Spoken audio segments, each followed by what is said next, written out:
கர்த்தரால் எரேமியாவுக்கு உண்டான வசனம். நீ எழுந்து குயவன் வீட்டுக்கு போ, அங்கே என் வார்த்தைகளை உனக்கு தெரிவிப்பேன். அப்படியே நான் குயவன் வீட்டுக்கு போனேன்.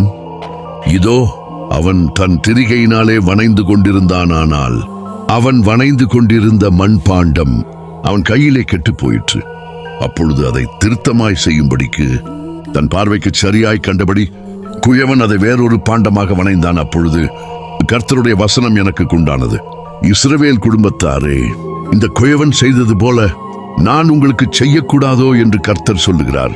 இதோ இஸ்ரவேல் வீட்டாரே, களிமண் குயவன் கையில் இருக்கிறது போல நீங்கள் என் கையில் இருக்கிறீர்கள். இஸ்ரவேல் வீட்டாரே, குயவன் தனது கைகளில் களிமணை எப்படி தன் சித்தத்தின்படி வடிவமைக்கிறானோ அப்படியே நீங்கள் என் கையில் இருக்கிறீர்கள் என்று கர்த்தர் சொல்லுகிறார்.